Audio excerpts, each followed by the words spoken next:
The rope burned against Helena Blackwell's wrists as Reverend Matthews dragged her toward the edge of town, and she knew with absolute certainty that if she did not break free within the next 30 seconds, she would die in the wilderness beyond Medicine Bow, Wyoming. It was August 1878, and the drought had turned reasonable people into frightened animals searching for someone to blame. Helena had made the mistake of being that someone.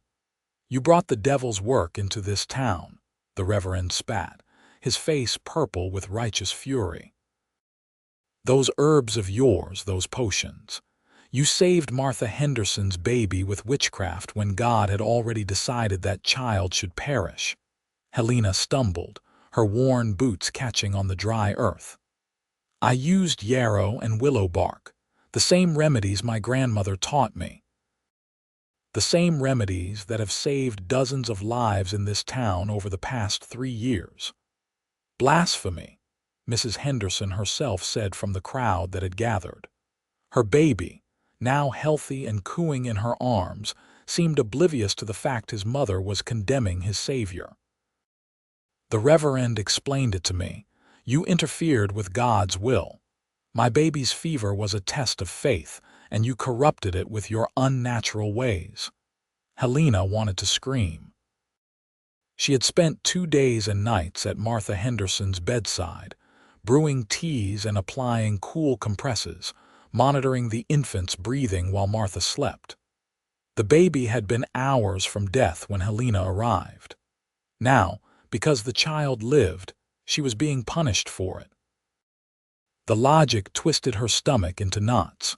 Sheriff Porter stood at the edge of the crowd, his arms crossed over his broad chest. He had been a friend once, had even courted her briefly before marrying Sarah Turnbull last spring. Now he looked at her with something close to pity, but did nothing to intervene.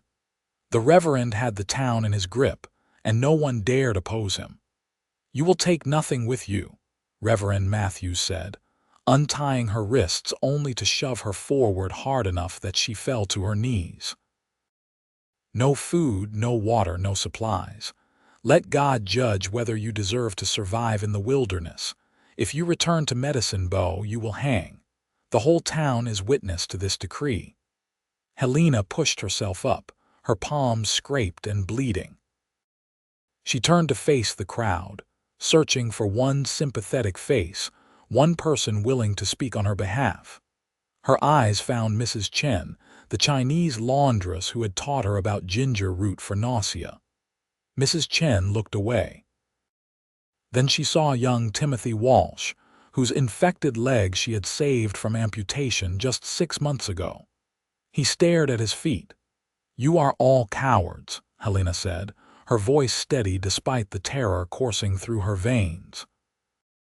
"When your children fall ill again, when your wives suffer in childbirth, when infection sets in from a simple cut, remember this moment. Remember that you sent away the only person in this town who knew how to help you. The Lord will provide," Reverend Matthews said. "Now go, before I decide hanging is the more merciful option." Helena turned her back on Medicine Bow, on the only home she had known since her parents died of cholera when she was 15. She was 23 now, and everything she had built in those 8 years was crumbling behind her. She walked toward the open wilderness, toward the rocky hills and sparse vegetation that stretched for miles in every direction. The afternoon sun beat down mercilessly, and she had no hat, no canteen, no knife, nothing but the simple cotton dress she wore and the knowledge in her head. She walked until the town disappeared behind a rise in the land, and then she kept walking. Panic would kill her faster than thirst, so she forced herself to think practically. She needed water first, then shelter, then food. The order mattered. A person could survive 3 weeks without food, but only 3 days without water, and in this heat, probably less. The landscape around Medicine Bow was high desert, elevation over 6,000 feet, which meant cold nights even in summer. Helena scanned the terrain for any sign of water. Creek beds, even dry ones, would lead to water eventually. Green vegetation indicated moisture. She needed to use the remaining daylight hours wisely. Her grandmother had taught her to read the land, to see what others missed. That education had started in Missouri before her family moved west, and it had continued on the wagon train that brought them to Wyoming territory. Her grandmother had been Cherokee, married to a white settler, and she had carried generations of plant knowledge in her weathered hands. She had died 2 years after they arrived in Medicine Bow, but not before passing everything she knew to Helena. Helena spotted a line of slightly greener scrub brush in the distance and headed toward it. Her throat was already dry, her lips beginning to crack. She forced herself to breathe through her nose to conserve moisture. As she walked, she gathered anything useful: a sharp rock that could serve as a crude knife, long grass stems she could weave into cordage, a piece of dried wood that was straight enough to potentially become a digging tool. The sun was lowering toward the horizon when she found the creek bed. It was dry on the surface, but when she dug down about a foot with her hands and the sharp rock, moisture began to seep into the depression.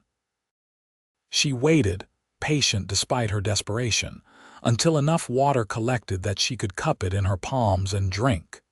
It was muddy and gritty, but it was water. She drank slowly, knowing that gulping would make her sick. While she waited for more water to accumulate, she searched the area for useful plants. Cattails grew in a boggy spot about 20 yards downstream, their brown heads bobbing in the slight breeze. Cattails meant food and materials for weaving. The roots were edible, the leaves could be woven into mats or baskets, and the fluffy seed heads made excellent tinder for fire starting. She dug up several roots with her hands and the rock, then gathered armfuls of the long leaves. The sky was turning purple and orange when she found a small overhang in the rocks that would provide some shelter for the night. It was not much, just a slight depression in a sandstone outcropping, but it would block the wind and provide some protection from predators. She gathered dry grass and small twigs, then used the cattail fluff and 2 pieces of wood to attempt a bow drill fire. Her hands were already blistered and bleeding from digging, and the repetitive motion of the bow drill tore them further, but she persisted. As the sky darkened to indigo, a tiny ember finally glowed in the tinder bundle. She blew on it gently, coaxing it into flame, then fed it carefully with increasingly larger pieces of fuel. The fire was small but warm, and Helena felt tears sting her eyes for the first time since leaving town. She blinked them back. Crying would dehydrate her. Instead, she chewed on the cattail roots, which were starchy and bland but edible raw. She would need to find better food soon, but this would sustain her for now. The temperature dropped rapidly after sunset, and Helena huddled close to the fire, feeding it steadily through the long night. She could hear coyotes in the distance, their yips and howls rising and falling in eerie chorus. An owl hooted somewhere nearby. The stars emerged in breathtaking profusion, the Milky Way stretching across the sky like a river of light. Under different circumstances, she might have found it beautiful. Tonight, it only made her feel small and utterly alone. She must have dozed despite her intention to stay awake, because she jerked alert at the sound of gunfire in the distance. The sky was beginning to lighten in the east, that particular gray that came just before dawn. The gunshots came again, definitely closer now, followed by men's voices shouting. Then the thunder of hooves. Helena scrambled to her feet, suddenly wide awake. Riders were coming fast, and in the wilderness, that usually meant trouble. She kicked dirt over her small fire and pressed herself into the shadows of the rock overhang, making herself as small as possible. 3 horses burst over the rise, their riders bent low over their necks. Even in the dim light, Helena could see blood on one of the men's shirts. They were being chased, and whoever was after them was not far behind. The wounded man swayed in his saddle, and as Helena watched, he began to slide sideways. "Kane!" one of the other riders shouted, wheeling his horse around. "Kane, hold on!" The wounded man, Kane, tumbled from his saddle and hit the ground hard. His horse, now riderless, continued running. The other two riders pulled up, clearly torn between continuing their escape and helping their fallen companion. More gunfire erupted from behind them, and bullets kicked up dirt near the horse's hooves. "Go," Kane gasped from where he lay. "Get out of here. Do not let them catch you too." "We are not leaving you," the second rider said, but the first one, older and clearly the leader, shook his head. "He is right. They will kill us all if we stay. We will circle back after we lose them." He looked down at Kane with obvious anguish. "Find cover. Stay alive. We will come back for you." Then they were gone, their horses disappearing over the next rise in a cloud of dust. Kane tried to push himself up but fell back with a grunt of pain. Helena could see the blood now spreading across his left side, dark and wet. He was dying, and he knew it. His hand went to his gun belt, perhaps to end it himself before his pursuers arrived, but his strength failed him and his arm fell back to the ground. Helena made a decision that she knew might cost her everything. She ran from her hiding spot to where Kane lay, dropping to her knees beside him. His eyes flew open, wide with shock and pain. He was young, probably close to her own age, with dark hair and a strong jaw covered in several days' worth of stubble. Even pale and bleeding, he was handsome in that rough way of men who lived hard lives outdoors. "Who are you?" he managed to ask, his hand still fumbling toward his gun. "Someone who can help you," Helena said. She could hear the pursuing riders getting closer. "But we need to move. Now, can you stand if I help you?" "Why would you help me?" His eyes were suspicious even through the pain. "Because I am not in the habit of watching people die when I can prevent it," Helena said. "Now stop talking and let me help you, or those men will kill us both." Something in her tone must have convinced him, because he nodded and allowed her to get her shoulder under his arm. He was tall and solid muscle, easily outweighing her by 70 pounds, but adrenaline gave her strength. She half dragged, half carried him toward the rock overhang. The sounds of the pursuing riders were very close now, and Helena knew they would not make it. "The creek bed," Kane gasped. "Get me into the creek bed." Helena changed direction, struggling down the bank she had climbed the evening before. The depression where she had dug for water was still muddy, and she helped Kane slide into it.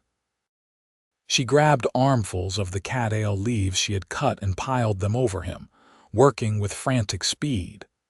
Then she threw herself down beside him and pulled more vegetation over both of them.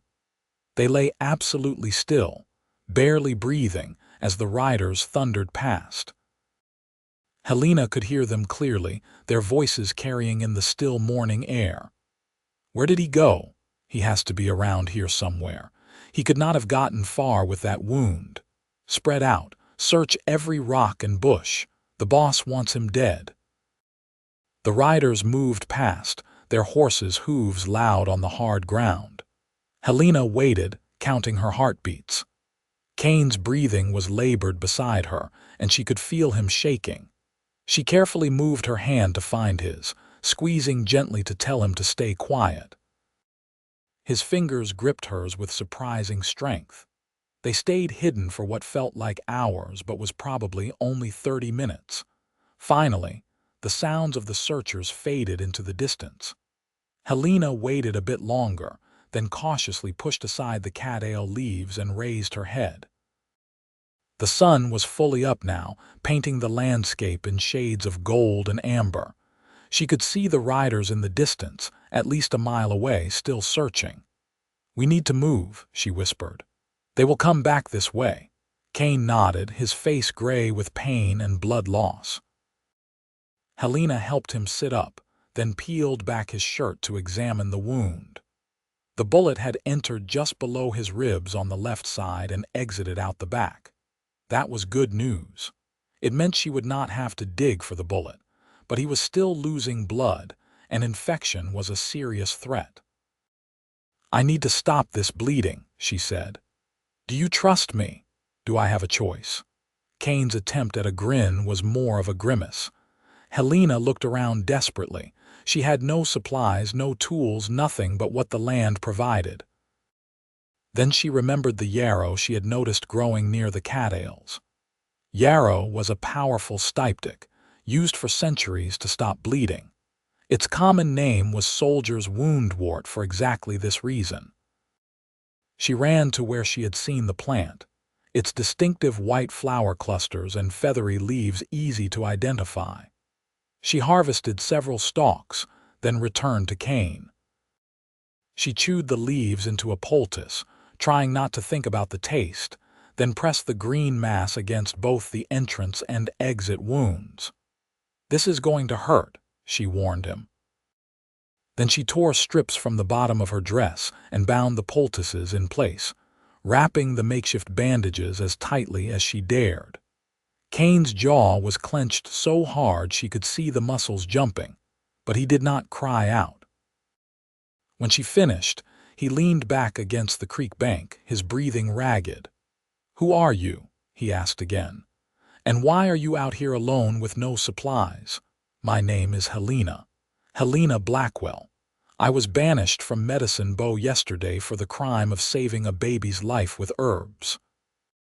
Kane's eyes widened. "That is the most ridiculous thing I have ever heard." "Tell that to Reverend Matthews," Helena said bitterly. "He has convinced the town that I am a witch interfering with God's will. And are you? A witch, I mean. If knowing how to use plants for healing makes me a witch, then I suppose I am. My grandmother taught me. She was Cherokee. The knowledge has been passed down for generations." Kane was quiet for a moment, studying her face. "Thank you," he finally said, "for helping me. You did not have to." "Yes, I did," Helena said simply. "I could not do otherwise. You risked your life for a stranger. Most people would not." "Most people in Medicine Bow would not," Helena corrected, "but I am not most people." Kane's mouth quirked in what might have been a smile if he had not been in so much pain. "I am starting to see that. I am Kane Donovan, by the way. Those other two riders were my brothers, Ethan and Luke. We were running from some very bad men who want us dead." "What did you do?" Helena asked, then held up her hand. "Actually, maybe I do not want to know." "We witnessed a murder," Kane said. "The man who did it is rich and powerful, and he has the law in his pocket in about 6 different towns. We tried to go to the territorial marshal, but his men caught up with us before we could get there. We have been running for 3 days." Helena absorbed this information. So Kane was not an outlaw, just a man in the wrong place at the wrong time, much like herself. "We need to find better shelter," she said. "Somewhere those men will not think to look, and I need to find more herbs to fight infection. That wound will kill you just as surely as a bullet if it festers." "There is a line cabin about 5 miles north of here," Kane said. "At least, there used to be. It belonged to the ranch where we worked before everything went to hell. It has been abandoned for years, but it should still have 4 walls and a roof." 5 miles. Helena looked at Kane's pale face and blood-soaked shirt. "Can you ride if I can catch your horse?" "I can try." Helena stood and scanned the landscape. Kane's horse had stopped running about a 1/4 mile away and was grazing on a patch of dry grass. The animal looked up as Helena approached, but it was too tired to run again. She caught the trailing reins and led the horse back to Kane. Getting Kane into the saddle was an ordeal that left them both shaking. Helena had to use the creek bank as a mounting step, and even then, Kane's face went white as paper when he swung his leg over. She climbed up behind him, wrapping one arm around his waist to steady him and taking the reins with her other hand. "Just point me in the right direction," she said. They moved slowly, Kane giving quiet directions between bouts of barely conscious silence. Helena was acutely aware of every sound, every movement in the landscape around them. If the searchers came back, they would be easy targets on horseback. But they saw no one, and after what felt like an eternity but was probably just under 2 hours, a small wooden structure appeared in the distance. The line cabin was weathered and listing slightly to one side, but it was still standing. Helena helped Kane down from the horse and got him inside. There was an old rope bed in one corner with a stained mattress that might once have been stuffed with corn husks. She eased Kane onto it, and he immediately passed out, which was probably a blessing. Helena took stock of their situation. They had one horse, one gun with an unknown number of bullets, no food, no water except what she could find, and one severely wounded man. She had been banished with nothing, and now she was responsible not just for herself but for Kane as well. She found an old bucket with a hole in the bottom, but she thought she could plug it with mud and cattail fibers. There was a fireplace, though the chimney might not draw properly after years of disuse. The cabin had one window with no glass, just a wooden shutter that hung on rusted hinges. But it was shelter and it would do. Helena took the bucket and went in search of water. She found a spring about half a mile from the cabin, bubbling up from between rocks. The water was clear and cold, a treasure beyond price. She plugged the bucket's hole as best she could, and carried water back to the cabin, spilling about half on the way but still managing to save enough for drinking and cleaning Kane's wound. She had to remove the blood-soaked bandages and yarrow poultices carefully, gritting her teeth at the sight of the torn flesh. The bullet had done significant damage, but it had missed anything immediately vital. She cleaned the wounds with water and the cleanest piece of her torn dress, then went back outside to search for more medicinal plants. This time she looked for different herbs. Yarrow for continued bleeding control. Wild garlic, if she could find it, for its antibiotic properties. Pine needles for a tea rich in vitamin C to fight infection. Comfrey, if she was lucky, for promoting healing. She found yarrow easily enough, and a few wild onions that would serve a similar purpose to garlic. No comfrey, but she discovered some plantain growing in a damp spot near the spring. Plantain was excellent for drawing out infection and promoting healing. Back at the cabin, she built a small fire in the fireplace, relieved when smoke went up the chimney rather than into the room. She boiled water and made a strong tea from the wild onions and yarrow, letting it cool until it was just warm. Then she packed both the entrance and exit wounds with chewed plantain leaves and rebandaged everything with strips torn from her petticoat. Kane woke as she was finishing, his eyes fever-bright. "Am I dead?" he asked, his voice hoarse. "Not yet," Helena said, helping him sit up enough to drink some of the herbal tea. "Drink this, all of it. It tastes terrible, but it will help fight infection." Kane made a face at the bitter taste but drained the cup. "You are determined to keep me alive, are not you? I did not drag you through the wilderness just to let you die in a line cabin," Helena said. She felt his forehead, which was hot but not dangerously so. "Yet. Why?" Kane asked, catching her hand. His grip was weak but insistent. "You do not know me. I could be a terrible person. Are you? I do not think so, but you are taking my word for it." Helena met his eyes. They were brown, she noticed, the warm color of honey in sunlight. Call it instinct. "My grandmother always said I was a good judge of character." "Your grandmother sounds like she was a wise woman." "She was. I miss her every day." Helena pulled her hand gently from his grip and stood. "You need to rest. Sleep if you can. I am going to try to find us something to eat." "Helena," Kane said as she reached the door. "Thank you, I mean it. You saved my life."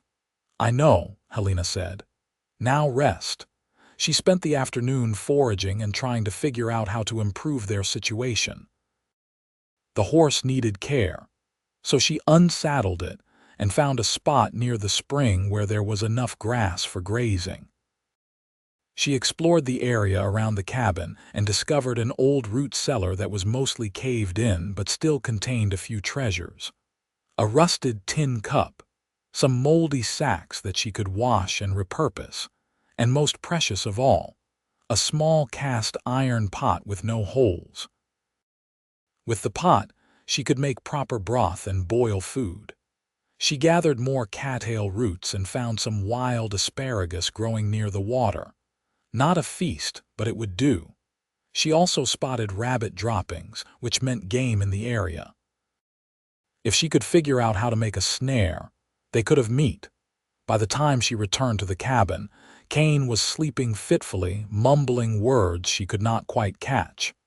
She checked his bandages, which were clean, then set about making a thin soup from the cattail roots and asparagus. The smell of cooking food seemed to rouse him, and he opened his eyes as she brought the pot off the fire. "Is that food? Actual food?" His voice was stronger, which encouraged her. "Such as it is." Helena helped him sit up against the wall and handed him the tin cup filled with broth. "Drink it slowly. Your stomach probably will not appreciate sudden fullness." They ate in companionable silence, passing the cup back and forth.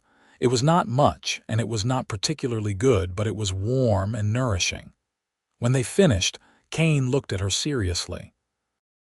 "You are remarkable," he said. "You know that, do not you? Most people would have died out here alone. You have not just survived, you have thrived. And you are keeping me alive in the process." Helena felt heat rise to her cheeks. "I am doing what needs to be done. That is all." "It is more than that. You have skill and knowledge that most people do not have. You see things in the landscape that I would walk right past. You can identify plants and know how to use them. That is not common." "My grandmother made sure it was not lost," Helena said.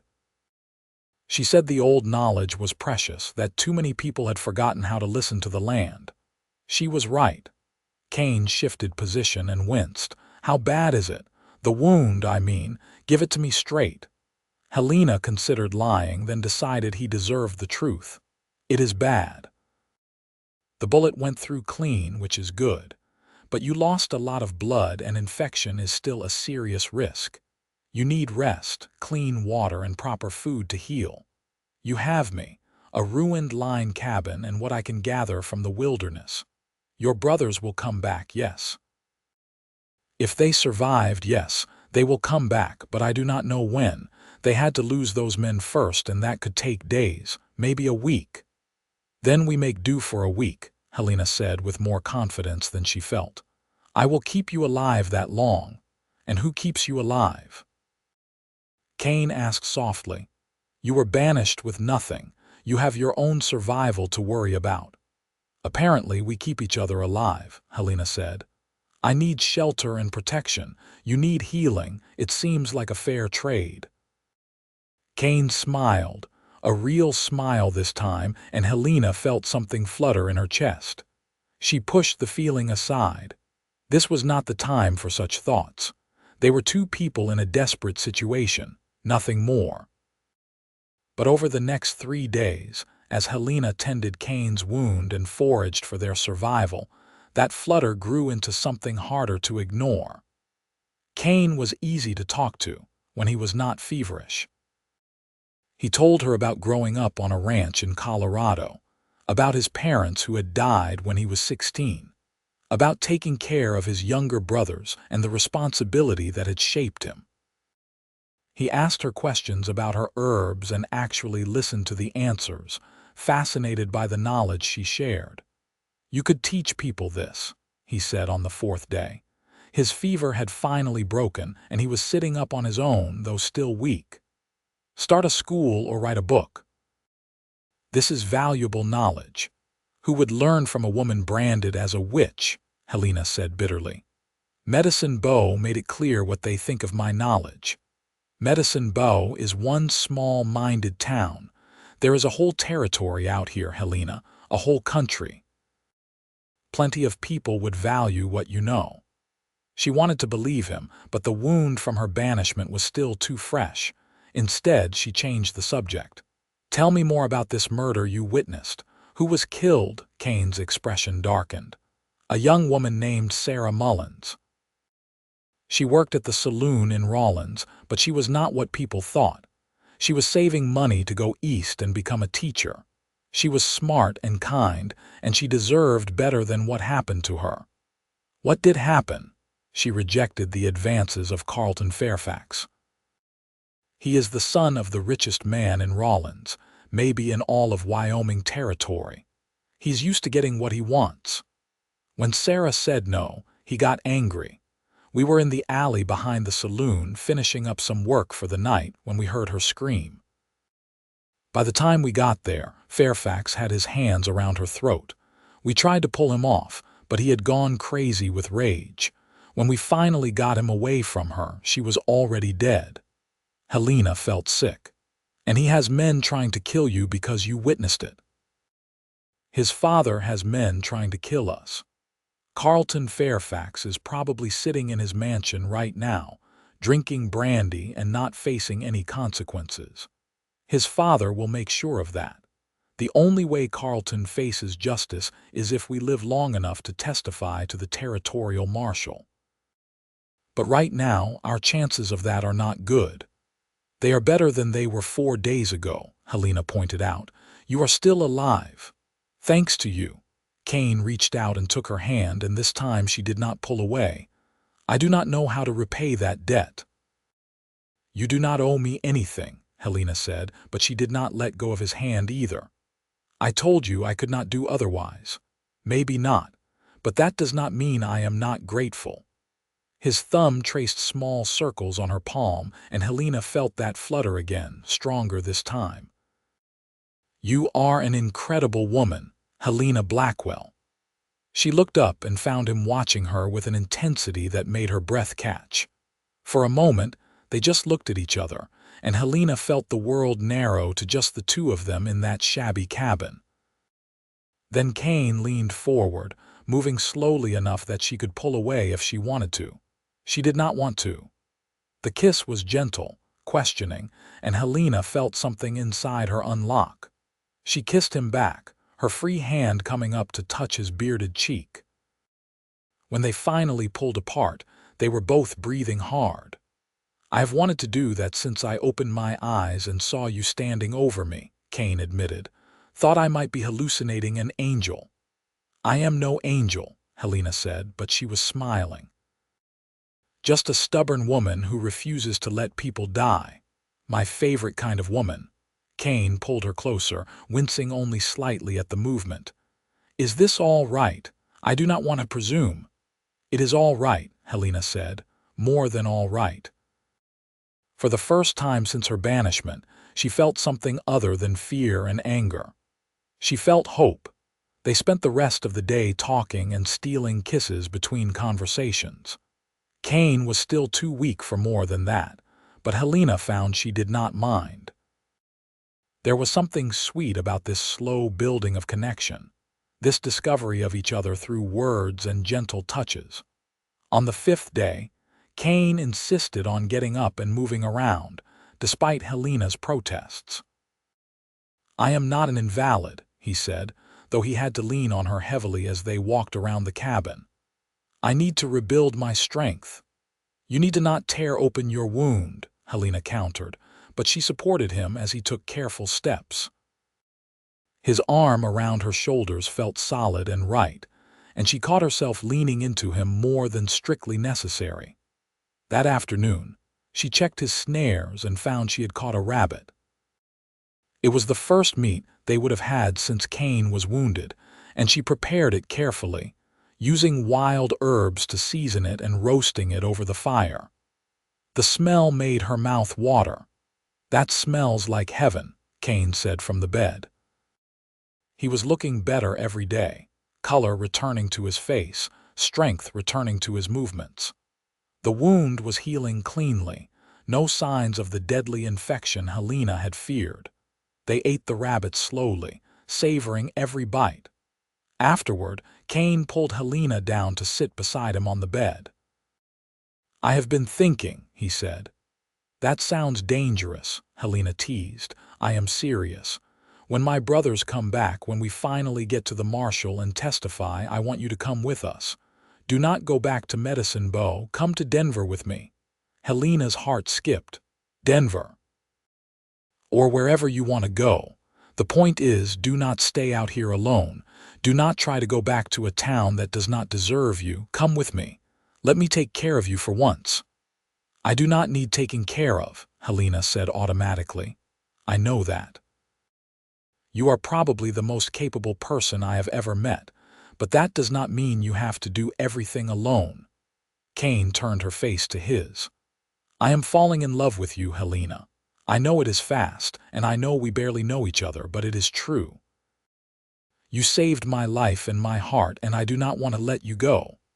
Helena felt tears prick her eyes. "You barely know me," she whispered, echoing his words. "I know enough. I know you are brave and resourceful and kind. I know you have knowledge worth more than gold and a strength that puts most men to shame. I know that when I look at you, I see my future if you will have me. Kane, I." Helena did not know what to say. Her heart was screaming yes, but her mind urged caution. She had lost everything once. Could she risk her heart on a man she had known less than a week? "You do not have to answer now," Kane said, reading her hesitation. "Just think about it. Promise me you will think about it." "I will think about it," Helena said. Then, because she could not help herself, she kissed him again. This kiss was deeper, more passionate, and when they finally broke apart, they were both trembling. "You are not making it easy for me to rest and heal," Kane said, his voice rough. "Good," Helena said, surprising herself with her boldness. "Because you have turned my world upside down, Kane Donovan, and it is only fair that I do the same to you." On the 6th day, Helena was checking her snares near the spring when she heard horses approaching. She froze, her heart hammering. It could be Kane's brothers, or it could be the men hunting them. She had no way to know. She ran back to the cabin as quietly as she could. Kane was already on his feet, his gun in his hand, despite the pain the movement must have caused. "How many?" he asked. "I did not see. I just heard them." "Get behind me." "You can barely stand," Helena protested, but she stayed behind him as he positioned himself near the window. The riders appeared over the rise, and Kane's whole body relaxed. "It is Ethan and Luke," he said, lowering the gun. "They came back." Helena followed him outside, supporting him when he swayed slightly. Two men dismounted from their horses, their faces breaking into wide grins when they saw Kane. "You are alive," the older one, who must be Ethan, said. He was broader than Kane, with lighter hair and a scar across his chin. "I was not sure we would find you breathing." "I would not be if not for Helena," Kane said, drawing her forward. "She found me and has been keeping me alive ever since. Helena, these are my brothers, Ethan and Luke." Luke, the youngest, tipped his hat to her. He looked to be around 20, with the same brown eyes as Kane but a more boyish face. "Madam, we are in your debt." "How did you lose those men?" Kane asked. "Led them on a chase halfway to Colorado before we managed to double back," Ethan said. "Took us this long to make sure we were not followed and find our way back here. I half expected to find your body, little brother. Instead, I find you looking almost healthy and in the company of a beautiful woman. You always did have the devil's own luck." Kane's arm tightened around Helena's waist. "It was not luck. It was Helena's skill. She is a healer and a remarkable one." The brothers looked at her with new respect. "Then we owe you more than we can repay," Ethan said seriously. "Thank you for saving our brother." "You are welcome," Helena said. "What happens now?" Now we head to Laramie, Ethan said. The territorial marshal is based there, and we have already sent word through a friend that we are coming. With the three of us as witnesses, Fairfax cannot make this disappear. His son will hang for what he did to Sarah. It is a long ride to Laramie, Luke said, looking at Kane with concern. Are you up for it? I will manage, Kane said. But we are not leaving until tomorrow. I need one more night to rest, and we need to prepare properly. The brothers agreed, and they spent the rest of the day making plans. Ethan and Luke had brought supplies, including food, water, and extra horses. Helena found herself watching the three brothers interact, seeing the love and loyalty between them.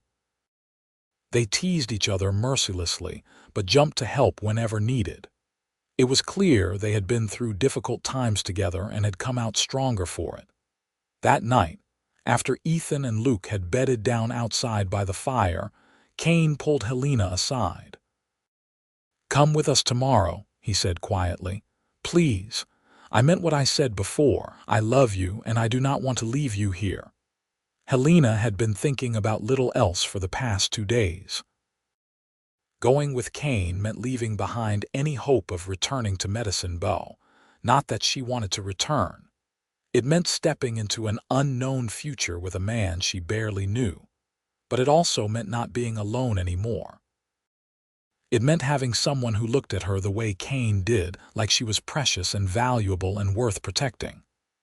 "What would I do in Laramie?" she asked. "Or Denver, or wherever we end up, whatever you want. Heal people, teach your knowledge, start a garden and grow herbs. The point is, you would be with me and I would be with you, and we would figure out the rest together." Helena took a deep breath. It was terrifying and exhilarating in equal measure. "All right," she said. "I will come with you." Kane's face lit up like the sun breaking through clouds. He swept her into his arms, ignoring the pull on his healing wound, and kissed her thoroughly. When he finally set her back on her feet, they were both laughing. "You will not regret this," he promised. "I will spend the rest of my life making sure you do not regret this." "See that you do," Helena said, but she was smiling. They left at first light the next morning. Helena rode behind Kane on his horse, her arms wrapped around his waist. She had fashioned a basket from cattail leaves and filled it with herbs and useful plants she had gathered. It was not much, but it was a start. The ride to Laramie took 3 days. They traveled carefully, staying off main roads and keeping watch for any sign of pursuit. But either Fairfax's men had given up, or they had lost the trail because they saw no one. Kane's wound held up well, though Helena insisted on checking and rebandaging it every night when they made camp. The brothers treated her with a mixture of respect and affection, and Luke in particular seemed fascinated by her knowledge of plants. "Could you teach me some of this?" he asked one evening as Helena gathered yarrow near their campsite. "It seems like useful knowledge to have." "Of course," Helena said, pleased. "See this plant, the white flowers and feathery leaves. This is yarrow. It stops bleeding and fights infection. And this one here, with the broad leaves, is plantain. It draws out infection and promotes healing." Luke listened intently, asking questions and helping her gather the plants. Helena felt a warmth in her chest. Maybe Kane had been right. Maybe there were people who would value her knowledge. They reached Laramie on a hot afternoon in late August. The town was bigger than Medicine Bow, with actual brick buildings and paved streets in the center. The territorial marshal's office was near the courthouse, a substantial building that spoke of law and order.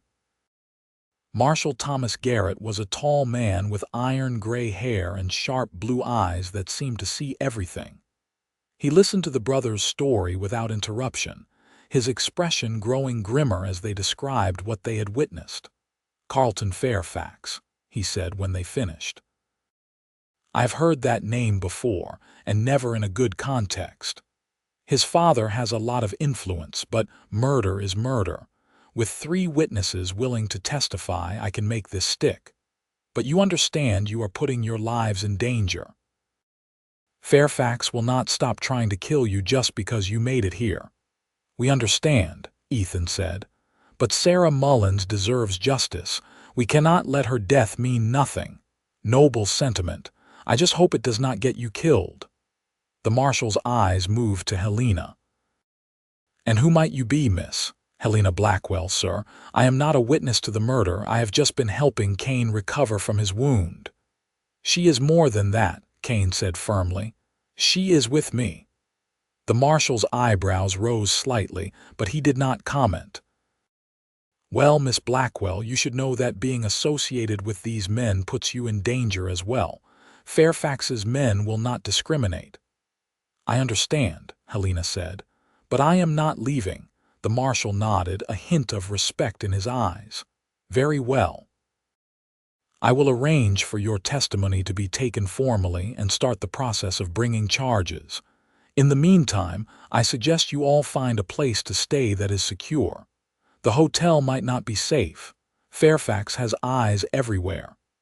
I have a friend here, Ethan said. He runs a livery stable on the edge of town. He will let us stay there. The friend, a grizzled man named Jack, welcomed them with open arms. The livery had a loft where they could sleep, and Jack assured them no one would come snooping around without him knowing about it. Over the next week, the brothers gave their formal statements, and Marshal Garrett built his case. Word spread quickly through Laramie that charges were being brought against Carlton Fairfax, and the town divided sharply. Some people, those who had been hurt by the Fairfax family's arrogance over the years, were pleased. Others, those who depended on Fairfax money, were outraged. Helena kept to the livery stable, feeling vulnerable in this strange town. But Kane stayed close, and his presence made her feel safe. At night, they would climb up to the loft and talk for hours, learning about each other in ways they had not had time for during their desperate days at the Line cabin. What was your mother like? Kane asked one night as they lay side by side, looking up at the stars through the loft's open window. Strong, Helena said. She had to be to survive the journey west, but she was also gentle. She sang all the time these old songs from her childhood. I still remember some of them. Sing one for me. Helena hesitated, then softly began to sing a lullaby her mother had sung to her. Her voice was untrained but clear, and the melody was haunting. When she finished, Kane pulled her closer. That was beautiful, he said. You are beautiful. They kissed, and this time there was no wound to worry about, no immediate danger pressing on them. The kiss deepened, became more urgent, and Helena felt heat pool in her belly. Kane's hands moved over her back, pulling her closer, and she responded by running her fingers through his hair. Helena, he breathed against her lips, if you want me to stop, tell me now. I do not want you to stop, Helena whispered back. I want this. I want you. They made love slowly, tenderly, learning each other's bodies as they had learned each other's histories. Afterward, they lay tangled together, and Helena felt more content than she could ever remember feeling. I love you, Kane said, his voice rough with emotion. I know I have said it before, but I want you to know how much I mean it. You are everything to me. I love you too, Helena said, and realized it was true. Somewhere between saving his life and sharing these quiet moments, she had fallen completely in love with Kane Donovan. I was not looking for this, but I found it anyway. I found you. We found each other. Kane kissed her forehead. And I am never letting you go. The trial was set for mid-September. Carlton Fairfax was arrested and held in the Laramie jail, screaming about his rights and threatening lawsuits. His father arrived in town with a team of expensive lawyers and immediately began trying to intimidate witnesses and bribe officials. But Marshal Garrett was incorruptible, and the case moved forward. The day of the trial, the courthouse was packed. Helena sat in the front row, her hand clutched in Kane's. She watched as Ethan, Luke, and Kane each took the stand and described in detail what they had witnessed. The lawyers tried to discredit them, suggesting they had been drinking or that the lighting had been poor, but the brothers' testimony remained consistent and clear. Carlton Fairfax sat at the defendant's table looking bored and entitled, as if this was all a great inconvenience rather than a trial for murder. Helena felt anger burn in her chest. This man had killed an innocent woman and felt no remorse whatsoever. The jury deliberated for less than 2 hours. When they returned, the foreman announced the verdict in a clear voice: guilty of murder in the first degree. The courtroom erupted. Carlton Fairfax's father stood up, shouting about injustice and corruption. The lawyers demanded a mistrial. But the judge, a stern woman named Judge Harriet Morrison, banged her gavel and pronounced sentence: death by hanging, to be carried out in 3 weeks. Outside the courthouse, the brothers were congratulated by strangers who appreciated seeing a rich man's son face justice. But they also received dark looks from others, and Marshal Garrett pulled them aside. "This is not over," he warned. "Fairfax Sr. will not accept this verdict. He will try to break his son out of jail, or he will try to kill you before the hanging. You need to be extremely careful." "We will leave town," Ethan said. "Head back to Colorado and lay low for a while."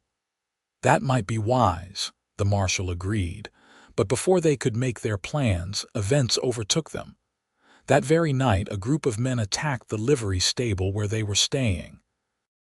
Jack was knocked unconscious in the first rush, and the brothers found themselves fighting for their lives in the dark barn. Helena huddled in the loft, clutching a pitchfork and praying the attackers would not find the ladder. Below, she could hear grunts and curses, the sound of fists hitting flesh, a gun firing. She wanted to help but knew she would only get in the way. Then someone did find the ladder. A large man with a scarred face started climbing up, a knife between his teeth. Helena did not hesitate. She drove the pitchfork down with all her strength, catching the man in the shoulder. He screamed and fell backward, crashing into the stalls below. "Helena," Kane's voice sharp with fear. "Are you all right?" "I am fine," she called back. "I am fine." The fight seemed to last forever, but probably only took a few minutes. When it was over, 4 of the attackers were dead, 2 were unconscious, and 1 had fled. The brothers were battered and bruised but alive. Jack was coming around, holding his head and cursing. Marshal Garrett arrived with deputies drawn by the gunfire. He surveyed the scene and shook his head. "I warned you. Fairfax is not going to stop. You need to leave Laramie tonight." "What about the hanging?" Luke asked. "We should be here to see justice done." "Justice will be done whether you are here or not," the marshal said. "Your job is done. You testified Fairfax was convicted and he will hang. Now save your own lives and get out of town before he sends more men." The brothers looked at each other, then nodded. Within an hour, they were packed and riding out of Laramie under cover of darkness. Helena rode with Kane again, feeling the tension in his body as he watched the shadows for threats. They rode hard for 2 days, putting as much distance between themselves and Laramie as possible. Finally, near the Colorado border, they stopped at a small town called Pine Ridge to rest and resupply. "What now?" Luke asked as they sat around a fire outside of town, too wary to sleep indoors where they might be trapped.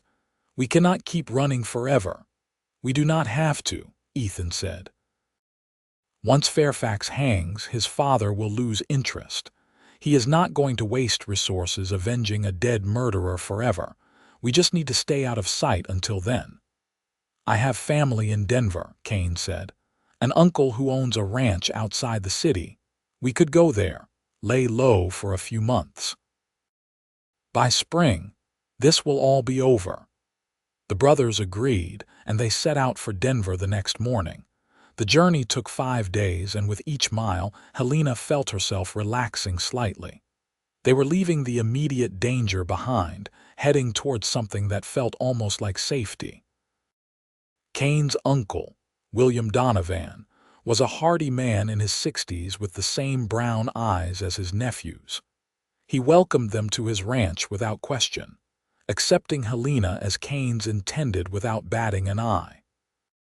"Any woman who can keep this fool alive has my respect," he said, clapping Kane on the shoulder.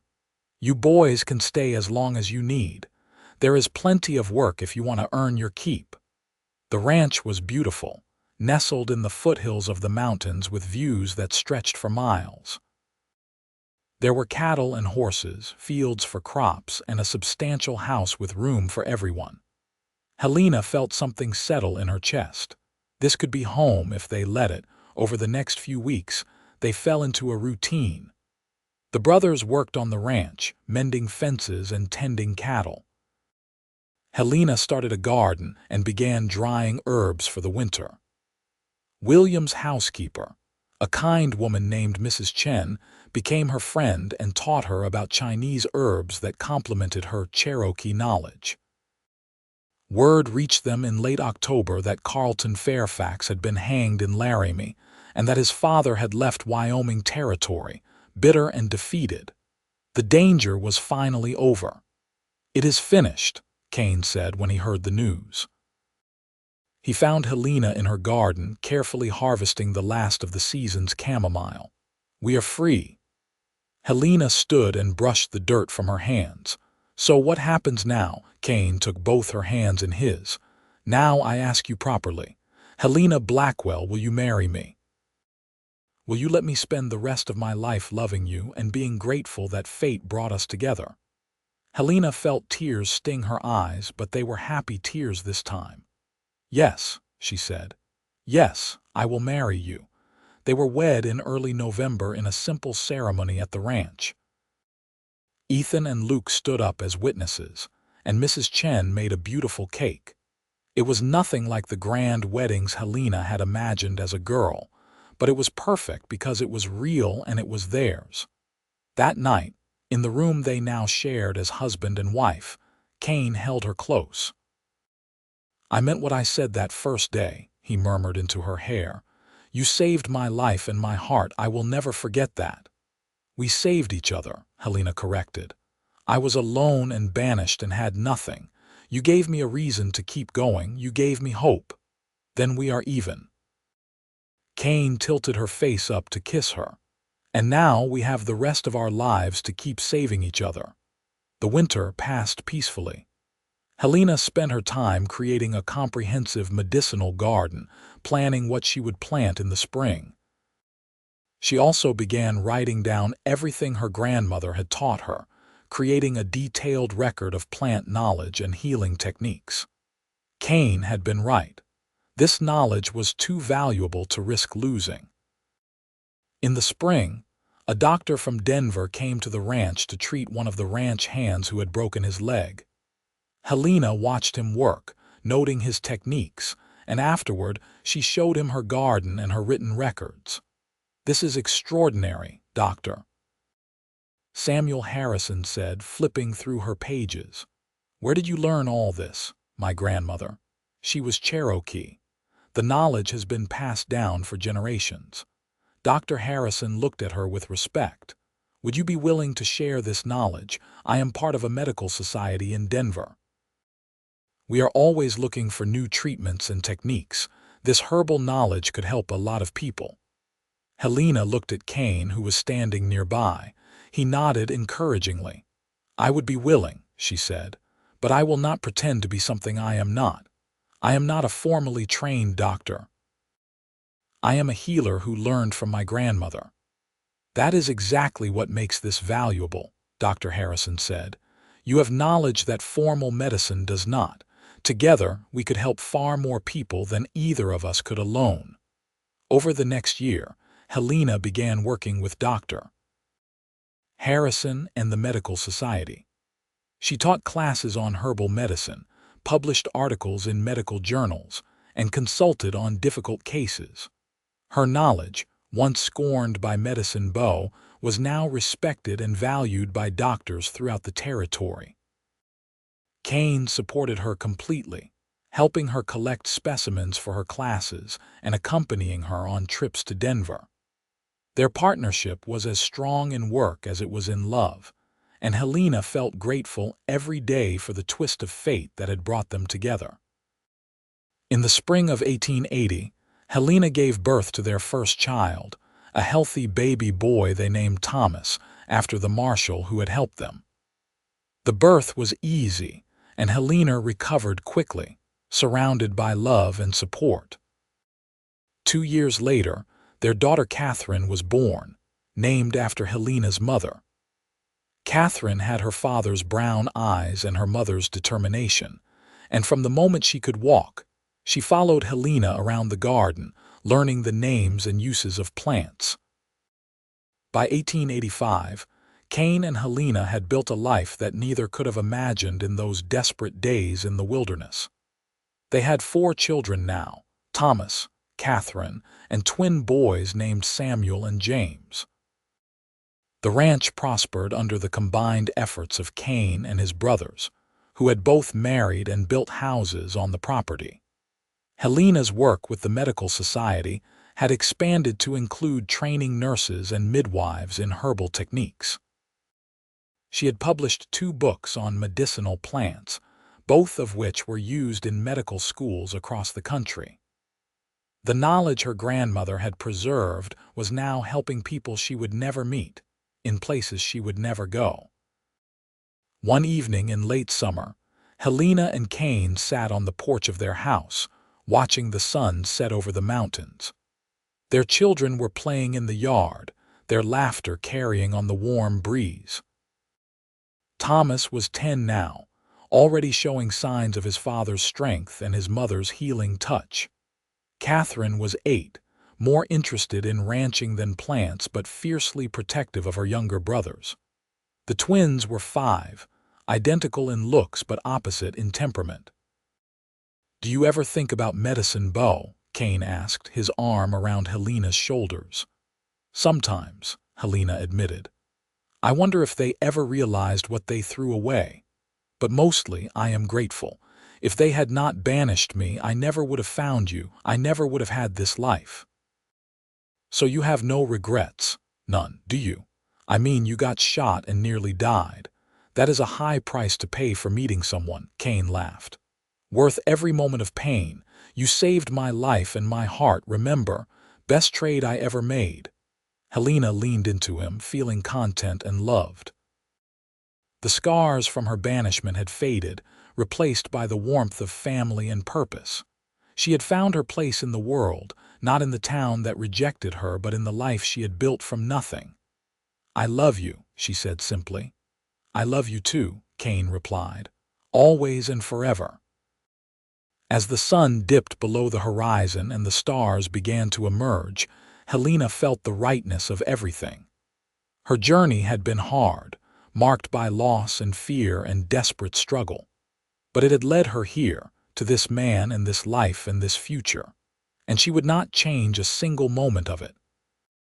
Years continued to pass in golden succession. Thomas grew into a fine young man who combined his father's strength with his mother's gift for healing.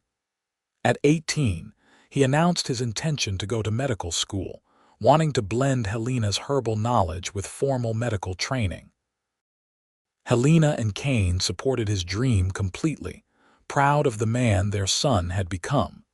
Catherine surprised everyone by becoming interested in law. She had witnessed her mother's banishment from Medicine Bow through the stories told around the family table, and it had lit a fire in her. "No one should be punished for helping people," she declared at 16. "I am going to make sure the law protects healers like Mama." She apprenticed with a lawyer in Denver and became known for her fierce advocacy. The twins took different paths.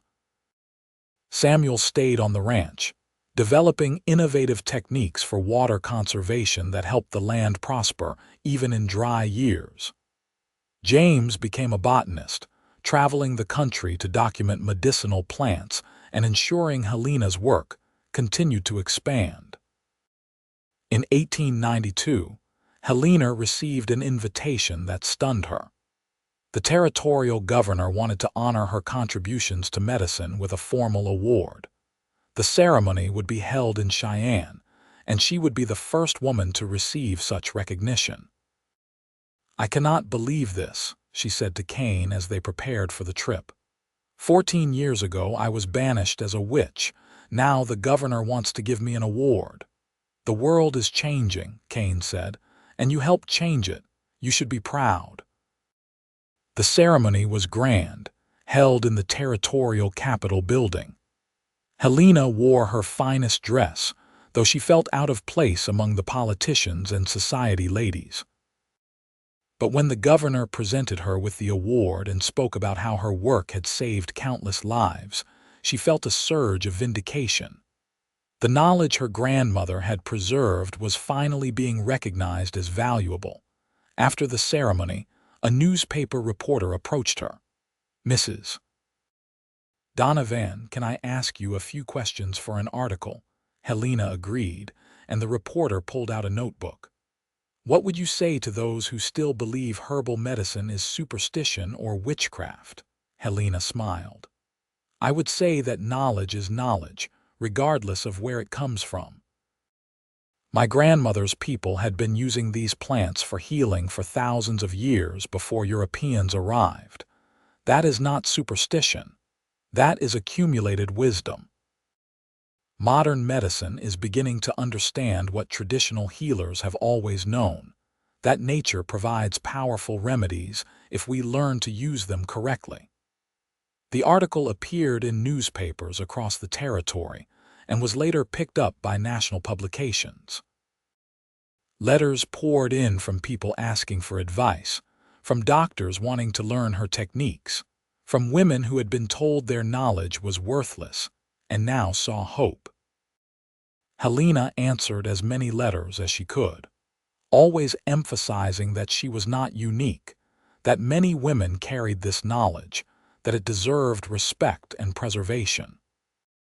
She began working with universities to create formal programs studying traditional plant medicine, ensuring that future generations would not lose this valuable knowledge. In 1895, 17 years after that desperate day when she had saved Kane's life, Helena and Kane traveled back to Wyoming for the first time since their flight from Laramie. They stopped in Medicine Bow, curious to see how the town had changed. The town was smaller than Helena remembered, dusty and tired-looking. As they walked down the main street, an older woman approached them. It took Helena a moment to recognize Mrs. Henderson, the woman whose baby she had saved, the woman who had condemned her. Helena Blackwell, Mrs. Henderson's face was lined with age and something that might have been shame. "Is it really you?" "It is Helena Donovan now," Helena said evenly. "But yes, it is me." Mrs. Henderson's eyes filled with tears. "I have wanted to apologize to you for years. What I did was wrong. Reverend Matthews convinced us you were dangerous, but after you left, people started getting sick and dying from things you could have cured. We realized too late what we had thrown away." Helena felt a complex mix of emotions.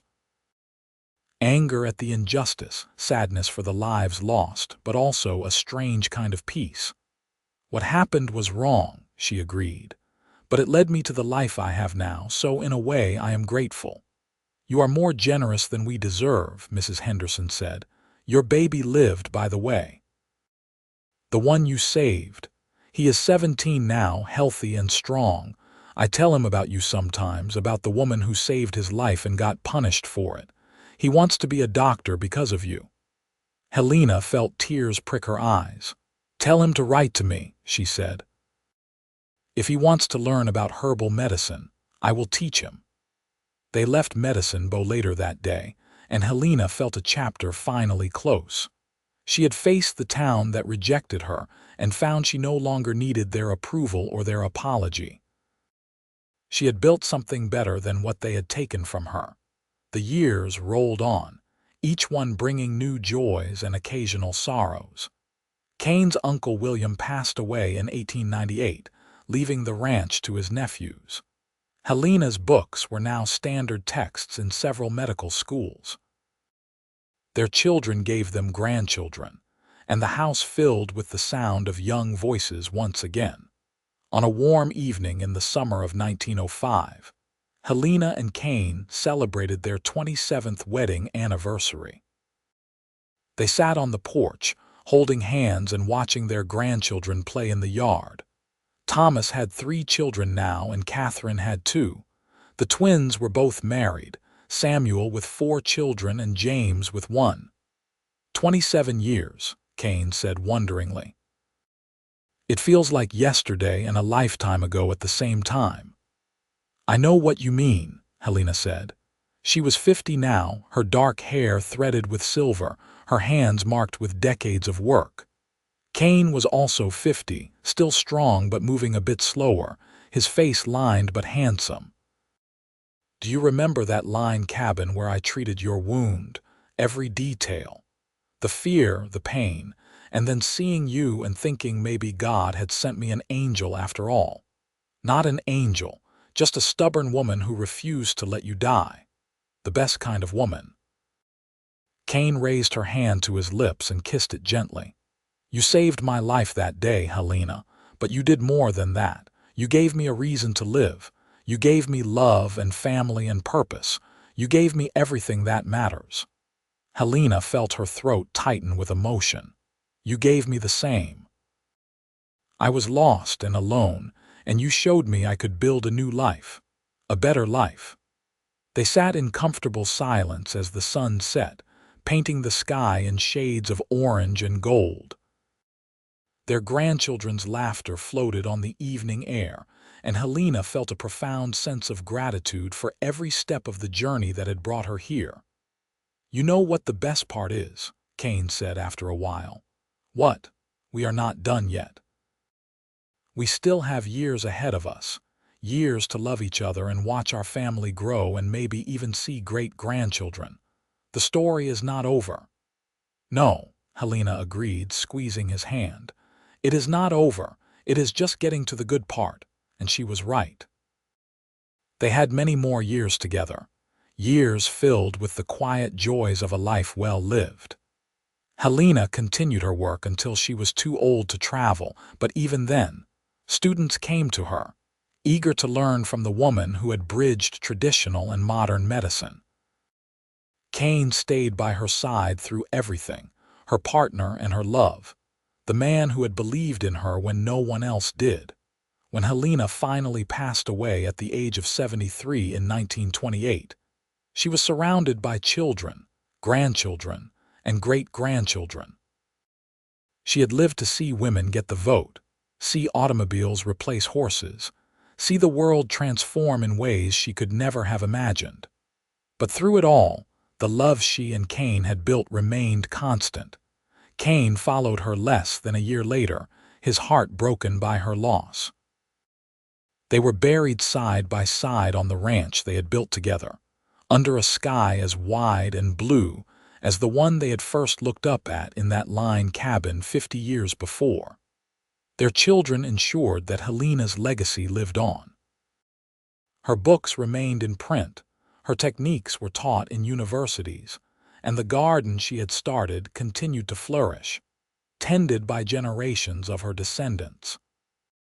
The story of the woman who was banished for healing and the cowboy who loved her became family legend, told and retold to wide-eyed grandchildren.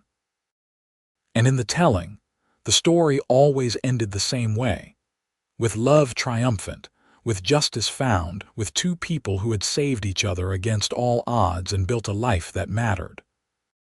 It was a story of resilience and hope, of knowledge preserved and love discovered, of 2 souls finding each other in the wilderness and choosing never to let go.